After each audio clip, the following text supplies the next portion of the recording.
A primavera está a chegar e com ela novos ritmos de leitura.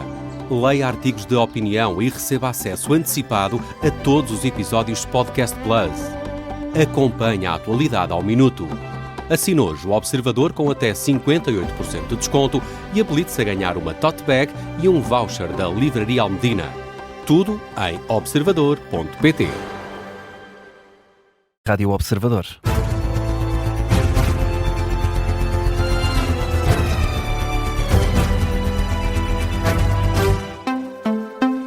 Edição do Vasco Maldonado Correia. Abrem esta hora as urnas no pavilhão João Rocha para as eleições no Sporting Clube Portugal. Os sócios leoninos escolhem hoje o próximo presidente do clube. Ou continuidade com Frederico Varandas ou a mudança com Bruno Sá são as duas listas que se apresentam a votos para a eleição no Sporting. A abertura das urnas estava marcada precisamente para as 9 da manhã. Ora, é a altura, por isso, de rumar às imediações do estádio de Alvalade, junto ao pavilhão João Rocha, onde está o repórter Carlos Pedro. Carlos, bom dia. Pergunto se já vês sócios prontos a votar e se as portas já abriram. Ainda não, Vasco, ainda não há sócios a passar pelos seguranças. Bom dia. Assinalar, portanto, que estava marcada para esta hora a abertura das portas do pavilhão João Rocha, mas deverá existir aqui um atraso de breves minutos, porque os adeptos, os sócios do Sporting ainda não vão entrando aqui no pavilhão. É um universo de cerca de 70 mil sócios sportinguistas aptos para votar nestas eleições, sendo que as votações já começaram noutros pontos fora do país, mas hoje os sócios do Sporting apenas podem votar aqui no pavilhão João Rocha. De resto, é esperada a presença de várias figuras associadas ao clube leonino durante o dia de hoje, entre as quais Rui Borges, o treinador do Sporting, que foi tema durante esta campanha eleitoral, nomeadamente a sua continuidade ou não no comando técnico do Sporting. Deve apresentar-se aqui na Casa das Modalidades para votar, mas só depois do treino da equipa durante esta manhã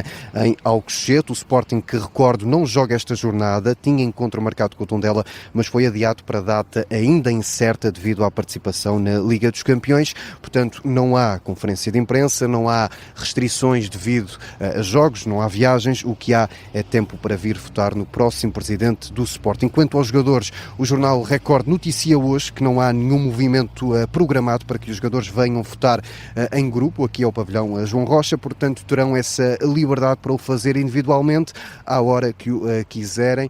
Nós ficaremos aqui a aguardar. Dizer ainda em relação aos candidatos: Frederico Varandas vota ao 12h30 e Bruno Sá mais cedo às 10h30. Daqui a sensivelmente 30 minutos está prevista uma declaração do Presidente da Mesa da Assembleia Geral, João Palma, sobre este ato eleitoral que deverá arrancar dentro de breves instantes.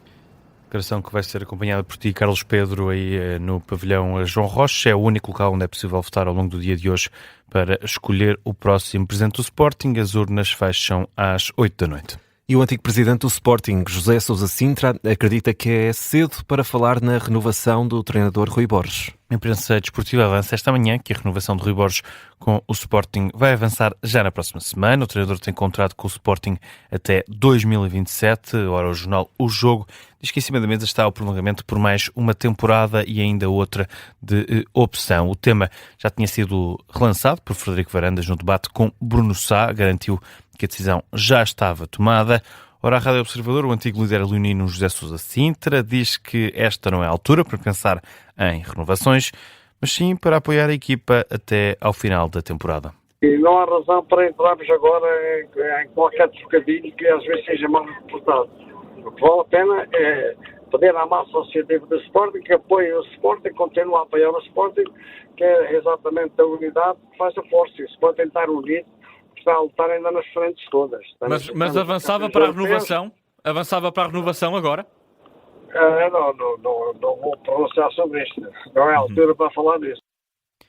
Entrevista do antigo presidente do Sporting, José Sousa Sintra, que é conduzida pelo jornalista João Lourenço.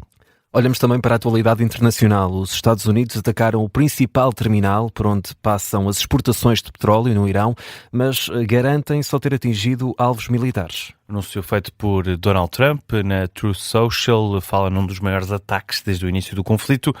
garante que as forças norte-americanas aniquilaram alvos militares na região e que optou por não destruir as infraestruturas petrolíferas na ilha de Karg, pequena ilha do Golfo Pérsico, que funciona como principal terminal por onde passam as exportações de petróleo do Irão.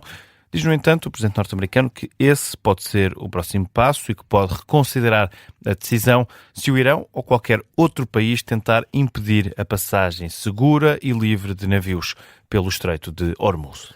E se isso acontecer, Vasco, o Irão promete responder na mesma moeda. A ameaça que é deixada pelas Forças Armadas do país, num comunicado citado pela imprensa iraniana, o Irão garante que as infraestruturas petrolíferas e energéticas de empresas que cooperam com os Estados Unidos vão ser imediatamente destruídas e transformadas numa pilha de cinzas, é a expressão usada, caso se confirme o ataque norte-americano às instalações energéticas da ilha de Karg.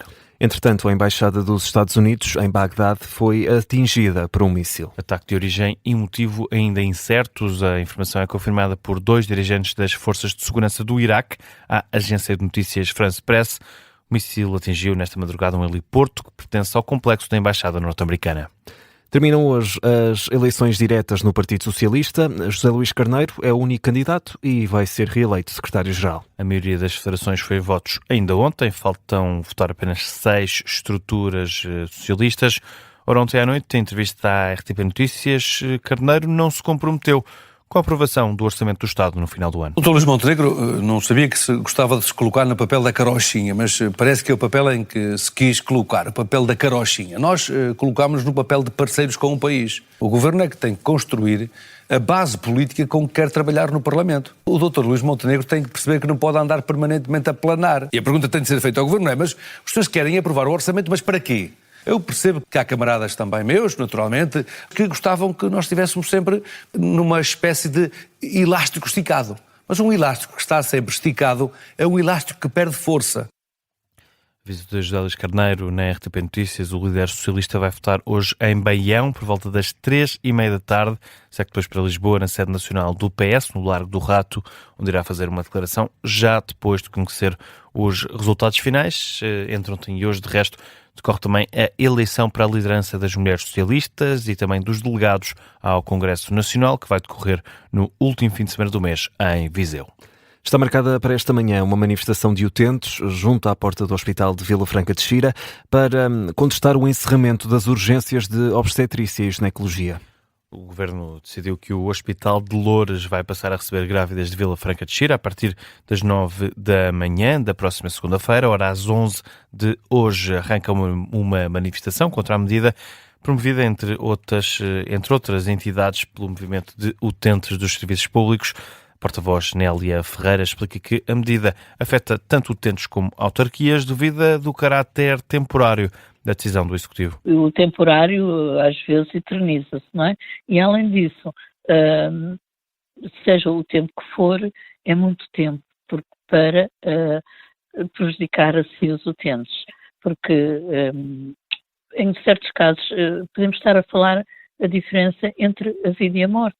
Também vemos que já aconteceram mortes causadas por estas dificuldades no acesso às urgências de ginecologia e daqui para a frente ainda podem ser piores.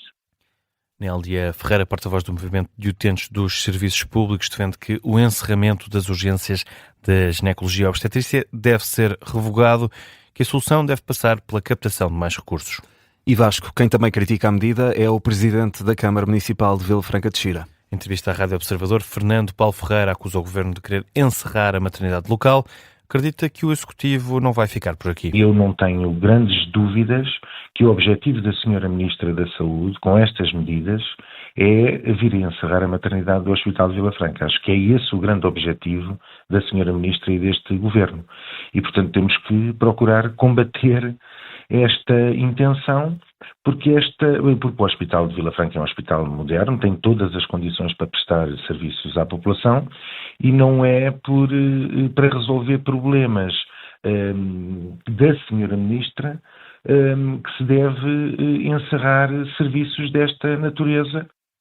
Fernando Paulo Ferreira, presidente da Câmara Municipal de Vila Franca de Xira, aqui em declarações à Rádio Observador.